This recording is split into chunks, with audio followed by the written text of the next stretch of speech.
Olá, eu sou Felipe Recondo e este é o Sem Precedentes, que volta depois de 2 semanas de folga e volta com, obviamente, um dos assuntos mais importantes do ano, talvez um dos julgamentos da década, das décadas, do século, talvez um dos mais importantes da história do Supremo. Comigo aqui estão Luiz Fernando Esteves e Tomás Pereira e nós vamos comentar o julgamento de Jair Bolsonaro, seus assessores, na tentativa de golpe de Estado de 8 de janeiro de 2023, mas especificamente nós vamos falar aqui sobre foro por prerrogativa de função, porque o Supremo decidiu nesta semana rever seu entendimento sobre foro por prerrogativa de função, mantendo no Supremo julgamento de ex-parlamentares que tenham cometido crimes no exercício do mandato, por exemplo, isso vale para presidente da República, vice-presidente e outras autoridades com foro, e isso afeta, evidentemente, o julgamento de Jair Bolsonaro, mas no episódio passado, Tomás estava lembrando isso aqui antes de começarmos a gravar, nós mencionamos que a denúncia de Paulo Gonet sequer passava por esse debate de por que Jair Bolsonaro estava sendo julgado pelo STF. Então, a gente vai começar aqui, Luiz, com uma pergunta muito objetiva para você e que as próprias defesas fizeram em manifestação ao STF. Por que Jair Bolsonaro está sendo julgado pelo Supremo Tribunal Federal? E, num desmembramento dessa pergunta, por que pela primeira turma? Olá, Felipe. Olá, Tomás. Eu acho que o julgamento que a gente teve essa semana, que de novo alterou ali o desenho do foro por prerrogativa de função, ele impacta esse julgamento do Jair Bolsonaro certamente de um jeito e possivelmente de outro, aí para lidar com as suas perguntas. Se antes a gente não tinha uma explicação muito clara de por que Jair Bolsonaro é julgado pelo STF, porque na regra que foi definida pelo próprio STF em 2018, você só teria o foro prerrogativo de função para aqueles crimes que foram praticados no exercício da função e também durante o período em que aquele sujeito ocupasse o cargo público. Então, o STF definiu isso em 2018, que, a princípio, retiraria um caso como esse das mãos do STF. Mas, com o julgamento que nós tivemos essa semana, com a nova alteração ali da configuração do foro prerrogativo de função, os crimes praticados no exercício da função continuam a serem julgados pelo STF, mesmo que os ocupantes do cargo percam o cargo ou deixem o cargo por qualquer razão. Então, eu diria que agora a dúvida em relação à competência do STF para julgar o Jair Bolsonaro, ela acaba. Essa é uma decisão que influencia, inclusive, os processos que estão em curso. Então, todos os processos relacionados a crimes que foram cometidos por parlamentares ou por chefes do Poder Executivo que têm prerrogativa de foro, que foram praticados, claro, no exercício das funções e relacionado com as funções, eles precisam ser direcionados para o STF. Então, esse caso do Jair Bolsonaro, certamente hoje, ele é contemplado pela regra da prerrogativa de foro que foi estabelecida pelo tribunal durante essa semana. Ô Luiz, deixa eu só fazer um adendo, até porque a gente ouve também as defesas, né, dizerem, mas o 8 de janeiro já é pós o presidente Jair Bolsonaro deixar o cargo, mas evidentemente a denúncia traz fatos que ocorreram durante também o exercício do mandato. Então, só para fazer esse esclarecimento antes de você seguir.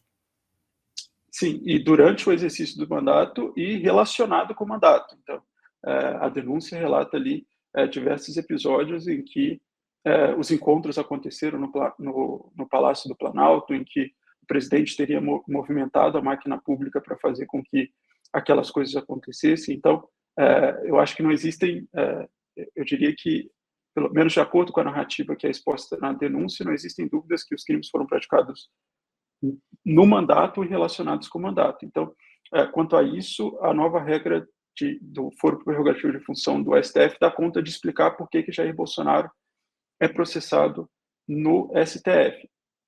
Mas por outro lado, eu diria que a nova regra que foi desenhada do foro prerrogativo de função não explica por que Jair Bolsonaro é julgado na turma e não no plenário. Porque nós tivemos uma mudança regimental muito importante em 2023 que limitou a competência do plenário do STF para julgar crimes. Então, lá em 2023, o STF decidiu que o plenário julgaria crimes só relacionados às funções ali de determinadas autoridades. Então, presidente da República, vice-presidente da República, presidente da Câmara e presidente do Senado, além dos próprios ministros do STF e do Procurador-Geral da República. Então, o plenário tem a competência para julgar os crimes praticados por essas pessoas. Mas um deputado, um senador que não ocupa ali a chefia da Casa Legislativa, ele é julgado pela turma. Mas aí a gente chega no caso do Jair Bolsonaro. Jair Bolsonaro praticou esses crimes, em tese, enquanto ele era presidente da República. Se ele era o presidente da República, e se hoje existe essa extensão do foro para contemplar que ex-ocupantes da presidência da República também sejam processados no Supremo Tribunal Federal, a decorrência lógica desse entendimento, eu diria, é também dizer que um ex-presidente da República deveria ser julgado no plenário e não na turma do tribunal. Se a gente aplica a mesma lógica que foi adotada pelos ministros no julgamento desse caso que a gente está comentando, que terminou essa semana, a lógica seria que esse caso do Jair Bolsonaro ele deveria ser direcionado para o plenário do tribunal e não continuar a ser julgado ali na turma. Tomás, queria ouvir você sobre isso, não só sobre a mudança do entendimento de foro, mas essa questão agora que a gente faz uma teoria de conjuntos aí, a gente diz, presidente tem que ser julgado no Supremo mesmo depois do mandato, mas quando a gente vai aplicar a regra regimental, a gente não trata bem como presidente, a gente trata como ex-presidente, e isso não está expresso no regimento. Como é que fica isso? Recondo. Tudo bem, oi, Recondo, oi, Luiz. Eu acho que o principal, então, assim, a maneira mais clara, mais objetiva, direta de entender isso não existe uma regra para ex-presidente. O regimento não prevê o que acontece com o ex-presidente, por um motivo óbvio, né? Se desde, se não me engano, desde 1999, o Supremo estabeleceu que o foro no Supremo só permanecia enquanto a pessoa estivesse no cargo que lhe dá foro no Supremo, né? O foro chamado privilegiado é foro por prerrogativa de função. Então, a lógica era, enquanto você está no cargo que te leva a ter, que gera a competência do Supremo, você tem. Assim que você deixa de estar no cargo, você sai. Então, o caso é o deputado federal. Se ele continua deputado federal, se ele é reeleito, ele continua sendo julgado pelo Supremo. Mas se ele perde a eleição, se ele não disputa a eleição, ou se ele muda, se ele resolve se candidatar a prefeito, o que quer que aconteça com ele, ele deixa de ter. Esse é o entendimento desde 1999. Né? Então, essa é a regra, e todo mundo estava trabalhando com essa regra. O que mudou mais recentemente tinha a ver com se era qualquer crime, né? Qualquer crime, ou essa redução, que é uma redução recente, que não, são só os crimes cometidos no cargo que tenham relação com o cargo, né? Então, se a pessoa tiver uma briga com o vizinho dela lá, o Supremo não vai ficar decidindo briga de vizinho só porque o cara é deputado. Agora, se ele se usou do cargo para cometer um crime, se o crime tem alguma relação com o cargo dele, com a função dele, então seria no Supremo. Essa que é a redução. Então, como faz muito tempo que é o entendimento, imaginemos que quando eles decidiram que não ia ser mais julgado tudo pelo plenário, eles também não jogaram tudo para a turma. Eles falaram, alguns casos não. E foi bem claro que casos eram esses. Eram os próprios ministros do Supremo e o Procurador-Geral da República, que com frequência é tratado meio quase como se fosse um 12º ministro para esses fins. E todo mundo que estava, o presidente da República e todo mundo que está na linha de sucessão, né, de presidente da República. Então, é o presidente da República, é o vice-presidente da República, é o presidente do Senado, é o presidente da Câmara, inclusive são os ministros do Supremo, né? Essa é a lógica. Os ministros do Supremo. Se você pega quem continua sendo julgado pelo plenário, você pega a linha sucessória né, da presidência da República são as mesmas pessoas. Essas pessoas ficaram no plenário. Aí se você perguntasse, mas o que acontece com o ex-presidente? Bem, o ex-presidente não tinha por que ter uma regra para o ex-presidente, se ele é plenário ou turma, porque ele não é Supremo. Se ele é ex-presidente, não está mais no cargo, se a regra desde 1999 é quem está no cargo não está no Supremo, seria um contrassenso o regimento ter uma regra para o ex-presidente. Então, a verdade é que quando o Supremo olha para o caso do ministro, para esse caso que está agora, né, da conspiração, da tentativa de golpe, e você tem algumas figuras ali, né, você tem pessoas que tinham cargo, inclusive, de ministro de Estado na época, tem pessoas que eram comandantes de força, né, outras pessoas também poderiam ter comparecido no Supremo por esses motivos, durante o cargo, pelo menos. Você pode dizer, por que isso está no Supremo? Isso que a gente estava falando, né? As pessoas não estão mais nesse cargo e tal. O Supremo resolveu isso, em certa medida, com essa decisão, que já estava em andamento fazia tempo, a gente já tinha uma tendência de que isso ia acontecer, dizendo, olha, mesmo que a pessoa saia do cargo, ela vai continuar sendo julgada aqui. E daí, como vocês estão dizendo, mas então, se tem o presidente, vai ser no plenário. É quase assim, o Supremo ficou livre, assim, na prática ficou livre para eles decidirem. É totalmente possível, como não existe, a verdade é que não existe uma regra específica para isso, é possível, você tem que olhar para o sistema e pensar, diante da lacuna dessa regra específica, você poderia dizer, olha, não, é só, se ele está aqui, se é algo que ele aconteceu enquanto presidente, se o presidente é julgado pelo plenário, então ele será julgado pelo plenário também, ou vice-versa. Se ele se ele não está mais no cargo, você poderia imaginar, a gente vai reservar o plenário só para o presidente em exercício. É como se a regra dissesse, não está escrito expressamente no regimento, onde está escrito o presidente da República em exercício. Inclusive, coloca a situação, eu fico imaginando, se por acaso a gente iniciar um processo, imaginando que comece contra o presidente da República em exercício, daí ele sai, vai para a turma, continua no plenário. O Supremo vai ter que ficar lidando com esses casos, porque como essas coisas são feitas por remendo, e ninguém pensa nessas situações, esse é o tipo de situação. Então a resposta, me parece, a resposta realista é julgar na turma porque o Supremo quer julgar ele na turma. Vai julgar verdade Bolsonaro na turma, e aí por uma soma de razões, né, Tomás? Assim, por uma questão de tempo, porque julgar na turma permite que seja mais célere, porque são menos votos, inclusive, porque se os 11 ministros tivessem de votar, a gente ficaria por algum tempo vendo essas sessões, porque a pauta do plenário físico ficaria travada se o julgamento ocorresse lá, e porque, em suma, como você bem disse, existe uma perspectiva, uma tentativa de concluir esse julgamento ainda neste ano. No plenário não seria possível fazer isso este ano, né? Concluir o julgamento tanto do recebimento da denúncia quanto depois da ação penal neste ano no plenário, né? Então me parece também uma conta de chegada, né? Chegada no tempo, né?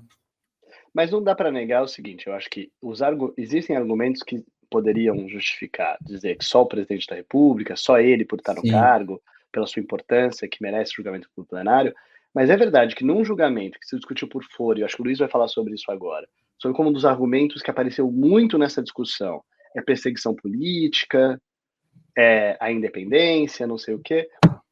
Ser julgado pelo plenário, por definição, por desenho, diminui qualquer argumento de perseguição política, porque se um ex-presidente da República é condenado por uma turma, é complicado você pegar e falar, mas se fosse pelo plenário, não teria essa maioria.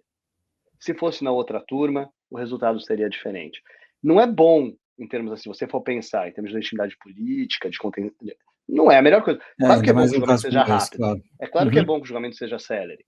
Mas todos os argumentos de proteção do presidente da República e de quem está na linha de sucessória por conta de perseguição política ou algo do tipo, valem para o ex-presidente da República. Você pode ver até que vale mais, porque o ex-presidente da República tem todos os motivos para ser perseguido e não tem o poder para se defender da perseguição. Né? Então, assim, ele teoricamente, ele é mais suscetível de perseguição do que o presidente, nesse sentido. Claro que ele talvez seja um alvo menos desejado, porque ninguém precisa condenar ele para tirar ele da presidência. Então, nesse sentido, ele é menos objeto desse desejo de ser perseguido para tirar ele do cargo. Ele já saiu do cargo mesmo. Mas esses argumentos continuam. Né? E, de novo, e ninguém, obviamente, está dizendo aqui que é caso de perseguição política de Jair Bolsonaro. Claramente, me parece que existem elementos demonstrados na denúncia mais do que suficiente de que existiu realmente uma tentativa de golpe na qual ele participou. Eu acho que qualquer pessoa que leu a denúncia pode se considerar convencido disso, com facilidade. Claro que o Supremo vai ter que julgar, mas acho que os fatos estão ali. Agora, dito isso, eu acho que a gente pensa o sistema para ele valer para todo mundo, não é só para um caso como esse. E esse tipo de discussão continua. Inclusive, pode pensar que essa situação que a gente tem hoje é uma situação que significa que o ministro Bolsonaro, para bem e para mal, não será julgado pelos ministros que ele nomeou. Né? O ministro Cássio Nunes e o ministro André Mendonça não participarão desse julgamento. A gente pode pensar que seria... imaginemos que esses ministros nomeados pelo próximo presidente da República votassem pela sua condenação. Esse é o tipo de argumento que, em termos de legitimidade pública, é importante. Quando ministros nomeados pelo presidente da República votam contra o presidente da República, ninguém está dizendo que isso significa que é ou que não é, a pessoa pode errar, a pessoa pode ter seus motivos, mas em termos de argumento no debate político, você fala assim, poxa, ele está sendo julgado pelas próprias pessoas que ele nomeou, e as próprias pessoas que ele nomeou estão tendo a oportunidade de votar, de inocentar e não fizeram. Ou então até fizeram, mas não conseguiram convencer os seus colegas, pelos seus argumentos, de que estavam certos. Então esse tipo de coisa é algo que a gente não vai ter nesse caso. E é uma coisa que o Supremo está fazendo, me parece, por motivos pragmáticos. A verdade Exato. Luiz, queria que você nos detalhasse essa mudança de entendimento sobre foro, em que caso se deu, porque não me parece também uma coisa muito linear, né? Obviamente a gente sabe que houve mudanças ao longo do tempo sobre foro, mas queria que você discutisse e apresentasse aqui para a gente em que caso que o Supremo fez essa nova alteração sobre entendimento do foro privilegiado. Claro, Felipe. E antes disso, eu só queria pontuar algo que o Tomás colocou, que essa discussão sobre a previsão regimental e a decisão que houve em 99, e como no regimento interno não era possível prever a figura do ex-presidente, dado que a jurisprudência ia no sentido contrário. Mas eu só diria que, do meu ponto de vista, as redações do regimento interno e as redações e a redação da Constituição são redações muito parecidas. Então, a mesma previsão que a gente tem lá no artigo 102, inciso 1b da Constituição, as mesmas palavras são utilizadas no regimento interno para dizer que a competência do plenário, julgar o presidente da República e o vice-presidente da República. Então, eu diria que o Supremo precisa, se o Supremo tiver que lidar com isso diretamente, vai ser necessário que ele empregue ali algum esforço para dizer que as palavras do regimento interno significam coisas diferentes das palavras que estão previstas ali na Constituição, ainda que os termos sejam os mesmos. Mas falando até Luiz, até desculpe, houve, eu não sei se a pessoa vai querer falar sobre isso, mas houve uma provocação que a gente ouviu, que vai querer falar. Esqueci. Então faça. Eu não sabia se você tinha deixado isso de fora ou não, então faça a sua provocação, vá. Eu fiquei na dúvida, porque assim, se esse é o entendimento novo do Supremo, fica a pergunta, então, no caso de um ministro do Supremo, eventualmente, ser processado no Supremo por um ato cometido, imagino, durante o cargo, fica a dúvida se ele vai ser julgado pelo plenário ou pela turma. Porque se a gente agora tem essa situação se o ex-presidente pode ser julgado pelo Supremo, mas como ele não é mais presidente, ele não tem plenário, eu fiquei na dúvida se isso vale para o ministro do Supremo também. Claro que isso exigiria que o Supremo fica isso, porque, mas é brincadeira, mas também é verdade, assim, porque teoricamente claro a regra é a mesma. Tomás, até pelo seguinte, nós vimos o Collor, que tudo bem, não foi julgado agora porque é ex-presidente, mas por ser senador. Mas o Collor foi julgado no plenário, Bolsonaro julgado na turma. E tem realmente essa sensibilidade de, claro, julgar o presidente no exercício do mandato tem um impacto político tamanho, né? O presidente que está no exercício do cargo ser julgado pelo plenário, isso tem um impacto tão grande que tem que ser plenário naturalmente. Mas fica por aí? Será que é essa valoração que vai ser justificada, porque ela não está, como o Luiz disse. Isso não foi feito nenhum exercício, nenhum esforço dos ministros, por enquanto, para justificar isso. Mas vamos lá, Luiz, para você apresentar o caso em que foi alterada esse entendimento. E esse é um caso super complexo e, como você já destacou na pergunta, talvez seja um caso que dificilmente se replique no futuro. É um caso de um deputado, que foi acusado de, em 2013,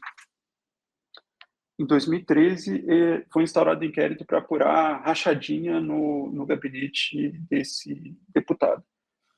O sujeito era deputado, aparentemente um crime relacionado com o exercício das suas funções. O processo foi instaurado e a investigação ocorreria no STF. Só que esse deputado, ele deixou o cargo para concorrer às eleições, para concorrer ao governo do estado do Pará, como vice-governador. Sendo vice-governador do estado do Pará, existiria ali uma alteração no foro prerrogativa de função. O caso deixaria o STF e o caso deveria ser direcionado para o Tribunal Regional Federal. Uma vez que o caso chegou no Tribunal Regional Federal, o Ministério Público levantou uma discussão que era a seguinte: esse sujeito, esse crime que está sendo investigado, esse crime não se relaciona com as funções de governador, se relaciona com as funções de deputado. E hoje ele é governador. Uma vez que esse crime não se relaciona com as funções de governador, ele também não teria foro no Tribunal Regional Federal, ele teria foro na primeira instância da Justiça Federal do Pará. Então, o caso começou no STF, depois foi para o Tribunal Regional Federal, depois foi para a primeira instância do Pará, e essa pessoa depois, esse sujeito depois foi eleito novamente para ocupar um cargo no Congresso Nacional, que faria com que o processo dele voltasse para o Supremo Tribunal Federal. Então, a tramitação ele passou por vários órgãos diferentes, que normalmente se chamava de elevador processual, né? O processo ficava subindo e descendo em várias oportunidades por causa dessa interpretação que foi criada pelo tribunal em 2018. Então, essa era a discussão no caso. E alguns elementos dessa discussão parecem ter sido importantes para os ministros chegarem ao resultado que eles chegaram, porque em vários votos, os ministros que ocuparam essa corrente vencedora, inclusive o ministro Gilmar Mendes, eles parecem dizer que a regra de 2018 não deu certo, que essa regra de limitar o foro para o período em que o parlamentar ocupava o cargo não deu certo. Só que eles não citam outros exemplos além desse caso em que a gente teve propriamente a mudança no entendimento. Então, eles estão dizendo que não deu certo, mas eles não justificam muito bem por que essa regra não teria dado certo, porque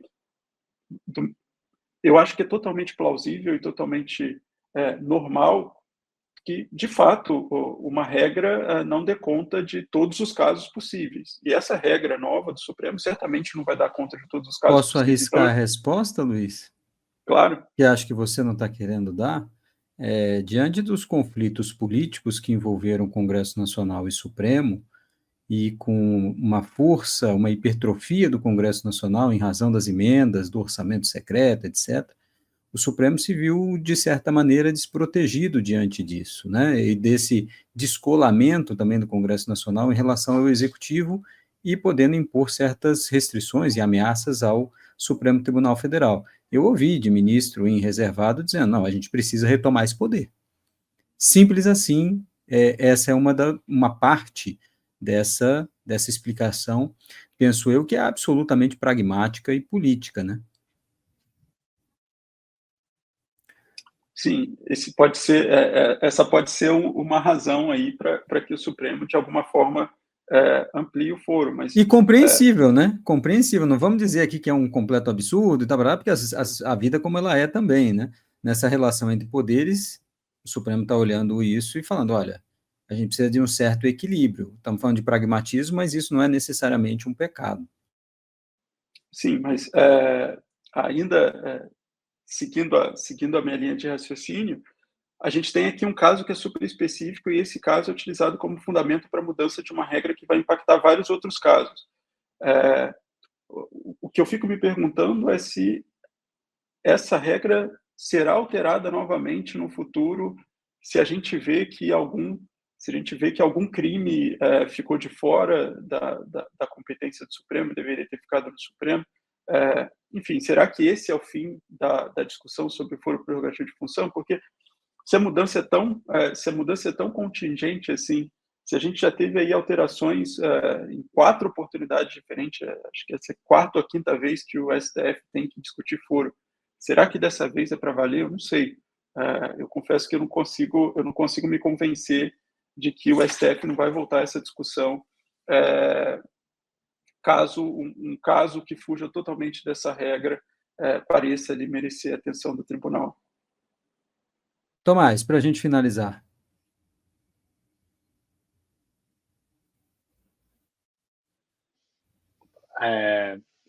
Não, eu acho, bem, a gente falou muito sobre pragmatismo, né? Eu acho que esse é o tipo do caso que expõe o raciocínio pragmático do Supremo para a tomada de decisões, que é algo que deixa o Supremo suscetível a críticas de que ele está fazendo aquilo que ele prefere, aquilo que ele quer, e por isso, o que leva também a perguntar por que ele prefere, por que ele quer, é esse tipo de crítica. Então, a gente já falou aqui de algumas coisas. Tem alguns, nesse debate todo, se você olhar para a história, né, que o Luiz recuperou aqui, né, da competência, né, para o julgamento desses processos, né, do foro por prerrogativa de função do Supremo, ela é uma história que envolve, eu diria, uma mistura de discussões sobre percepção pública, sobre qual é a função do Supremo, sobre como isso afeta a relação dele com outros poderes, e também argumentos absolutamente pragmáticos, né? Então,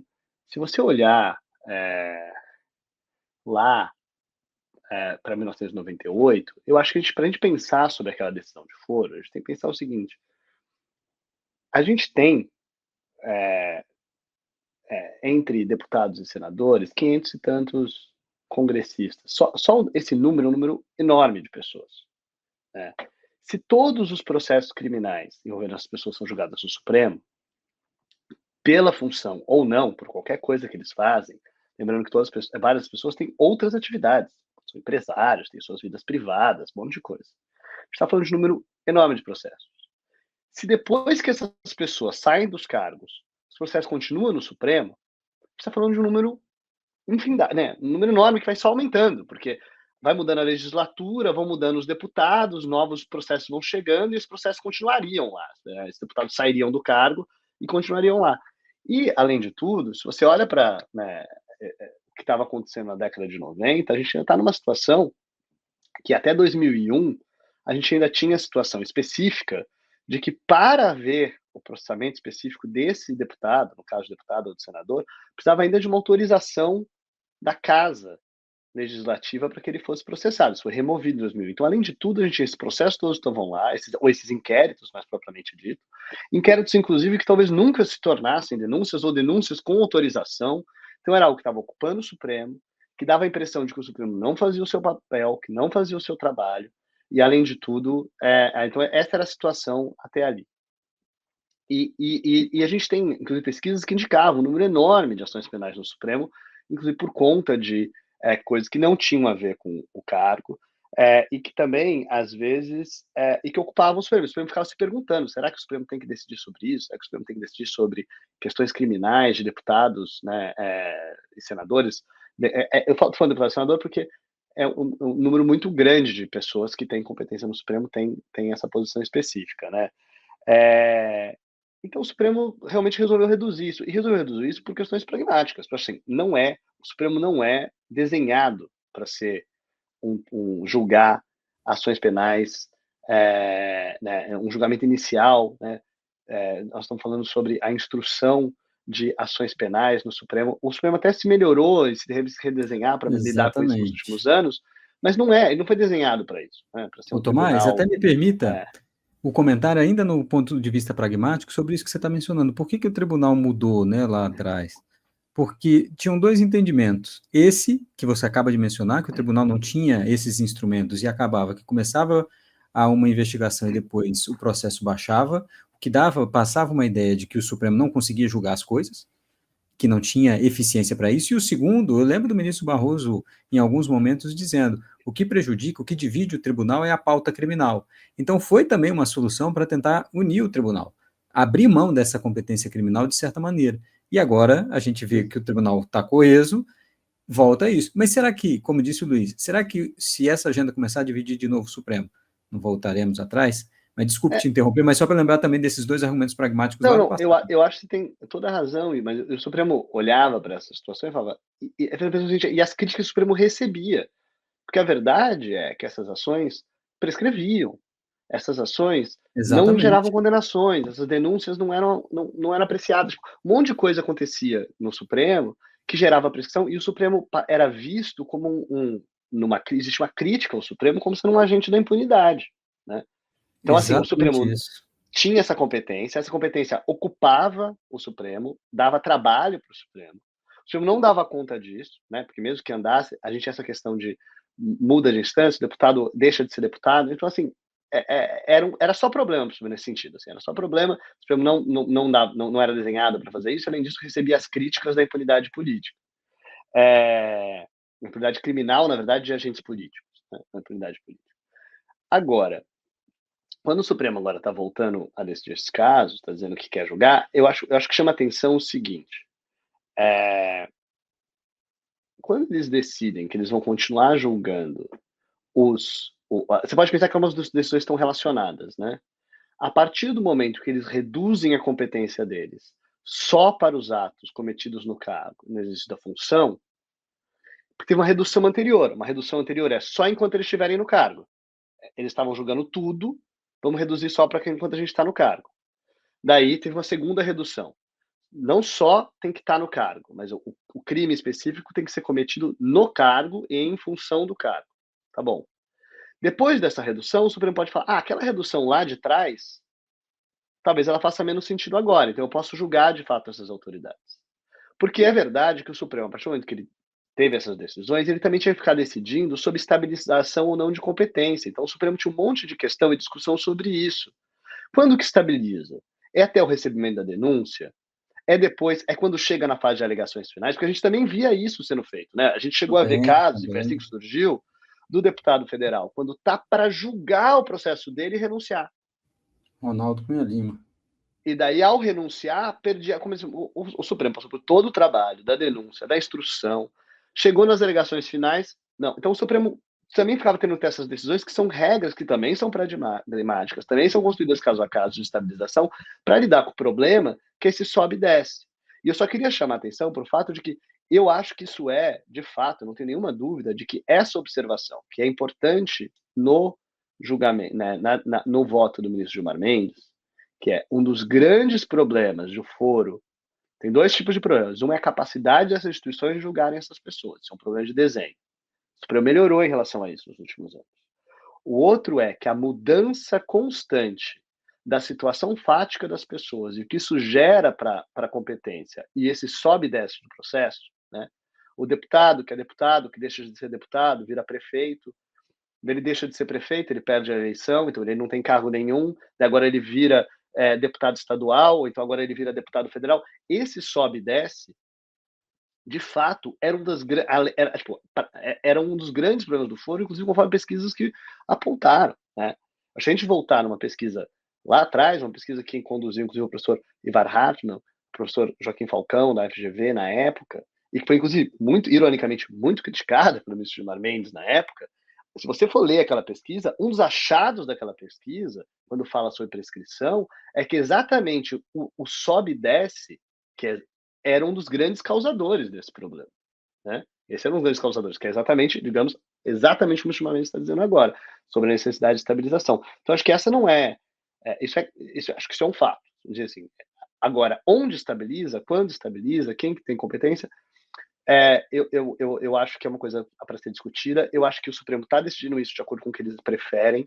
meio que conforme eles veem o que funciona, o que não funciona, o que eles preferem, o que eles não preferem, entrando questões de funcionamento do tribunal, questões de opinião pública sobre o tribunal e questões de realidade política, que não dá para a gente pensar o poder do Supremo sem pensar que um dos elementos do poder do Supremo é que ele julga as pessoas, os deputados, os senadores que estão lá. Então, os mesmos deputados e senadores que falam, né, quando o Supremo toma decisão polêmica numa DI, eles falam, vamos diminuir a competência do Supremo, todo mundo sabe que essa mesma pessoa tem uma denúncia no Supremo, ou mais, e que no dia seguinte, a gente já viu isso acontecer, alguém pegar e falar contra o Supremo, falar que vai passar uma PEC ou alguma coisa do tipo, e no dia seguinte uma denúncia anda. No dia seguinte, um processo é pautado. A gente viu isso acontecer no Supremo, a gente sabe que isso é parte de como funciona o Supremo atualmente. Então, manter essa competência é sim relevante para o Supremo, inclusive, se proteger. Isso é parte desse arcabouço político do que está acontecendo. A gente não pode ignorar isso. Eu acho só chamar a atenção eu acho a preocupação sobre a estabilização da competência, ela é relevante. Eu só diria que a preocupação sobre a estabilização da jurisprudência do Supremo sobre a competência também é relevante. Então, o que quer que eles tenham decidido agora, já que eles decidiram, seria importante que permanecesse. Que seja, então, esse é o entendimento supremo, essa é a regra que vale daqui para sempre, daqui para frente, para todo mundo. Porque que existem argumentos para um lado e para o outro, eles existem. Porque às vezes parece que os ministros falam como se fosse óbvio que essa fosse a única solução possível. Essa não é a única solução possível. Se essa fosse a única solução possível, isso não tinha mudado nos últimos anos.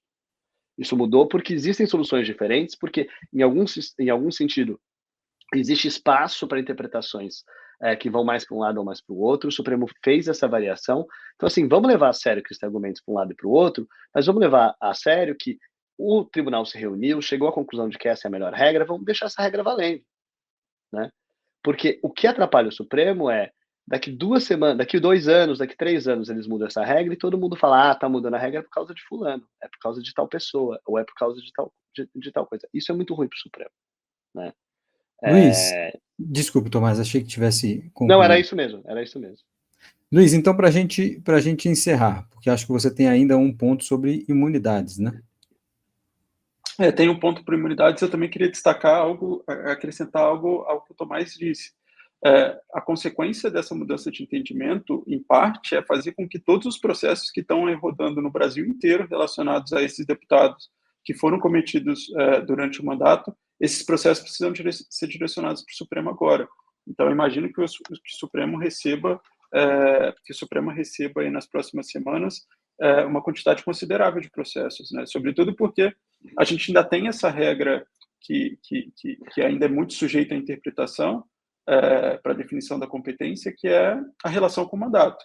Então, se um processo está lá na primeira instância, no interior de um dos estados aqui no Brasil, e o juiz tem dúvidas sobre se aquele processo relacionado a um crime que foi cometido pelo parlamentar enquanto ele era parlamentar tem relação ou não com o mandato, ele vai precisar mandar isso para o Supremo dizer se aquele processo fica no Supremo ou, de fato, é de competência da primeira instância. Então, acho que...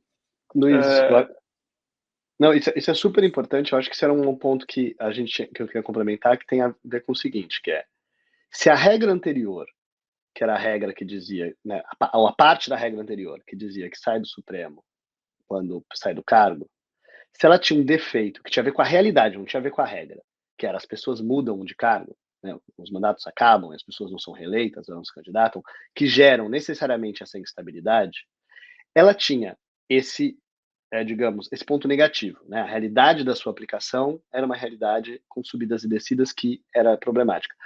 O mérito dela, pelo menos o ponto bom dela, é que ela era objetiva. Ninguém tinha dúvida sobre quem está no cargo e quem não está no cargo. Quando acabou o mandato, quando começou o mandato, quando saiu do cargo, isso é uma coisa absolutamente objetiva. A nova regra, né, a nova estratégia de redução, que não tem a ver com isso, porque agora continua no Supremo, mesmo quando sai do cargo, né, é isso que eles estão dizendo agora, mas ela ainda depende, a redução está na base de cometido no cargo e relacionado com o cargo. Isso é uma vaga aberta suficiente. Essa regra tem o potencial de interpretações que não são homogêneas, de interpretações sendo vistas como casuísticas, de que para fulano de tal eu interpreto de um jeito, para outro eu interpreto de outra maneira, e também desse sobe e desce exatamente o mesmo tipo de sobe e desce, né?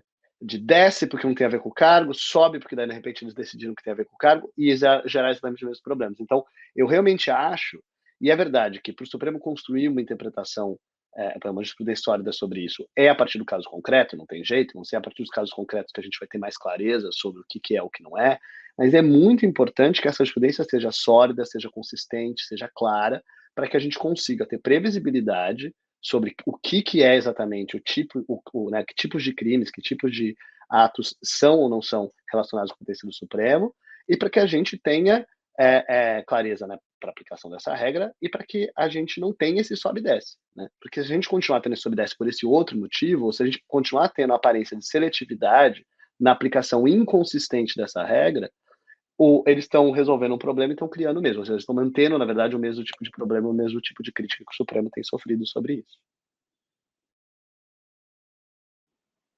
E aí, eu ia dizer sobre a relação desse caso com as outras imunidades.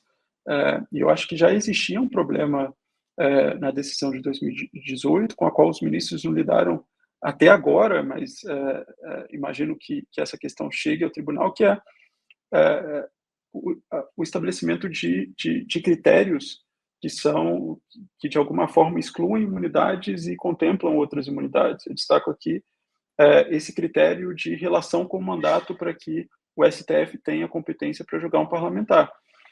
Se a gente olha para a imunidade material, a gente tem diversos casos em que o STF estabelece que o parlamentar ele não tem imunidade material, portanto ele responde ao crime ali por causa da opinião, da palavra, nas situações em que a palavra ou a opinião não tem relação com o mandato. Então a gente tem aqui duas regras incompatíveis. Se tem relação com o mandato, o caso precisa ficar no STF, mas por outro lado, o parlamentar não vai ter imunidade material se aquela palavra não tiver relação com o mandato. Então, se a gente interpreta essas duas regras conjuntamente, hoje um parlamentar não poderia ser processado no STF por crime de opinião. Então a gente viu nos últimos dias essa discussão. A gente viu a notícia de que o Davi Alcolumbre planeja processar um parlamentar por causa do que o parlamentar teria dito, que ali a fala não teria nenhuma relação com o mandato, ou teria ultrapassado os limites da imunidade material. Esse caso, se a gente aplica as duas regras em conjunto, esse caso não deveria ficar na competência do STF, porque para o STF ter a competência para lidar com crime, precisa ter relação com o mandato. Só que se tem relação com o mandato, o parlamentar ele é protegido pela imunidade material. Então, essas regras elas ficam um pouco incompatíveis, o que talvez seja um sintoma desse casuísmo do STF na definição das imunidades. Então, o STF, ao mesmo tempo que define o foro por prerrogativa de função, ele não diz como essa regra vai se compatibilizar com outros dispositivos da Constituição que prevêem ali outras garantias. Se o parlamentar está no cargo e uma denúncia é recebida, é necessário comunicar à Casa Legislativa para a Casa Legislativa, se quiser, suspender o processo. Mas como que a gente faz isso em um caso de um ex-parlamentar? Vai avisar o Congresso que um ex-parlamentar acabou de ser denunciado, e o Congresso vai poder fazer o quê? Vai poder parar o processo para sempre? Enfim, a gente fica aí com um conjunto de regras que a gente não sabe muito bem como aplicar, porque a gente pensa, o STF pensa casuisticamente como vai definir o foro pensando naquele caso específico ou já antevendo um conjunto de casos que talvez não seja o representativo do todo. Bom, como nossa função aqui é confundir para esclarecer, como diria Tom Zé, acho que cumprimos a nossa missão e temos aí muitas coisas ainda para debater no futuro, em novos casos, ou talvez numa mudança de jurisprudência no futuro. Vamos ver se no próximo episódio do Sem Precedentes a gente debate aí sim a estrutura, o mérito e o julgamento que vai começar no dia 25 de março deste ano, 2025, a denúncia contra Bolsonaro e seus assessores. Luiz, muito obrigado. Tomás, obrigado. E até a semana que vem. Obrigado, até a próxima. Obrigado, até mais.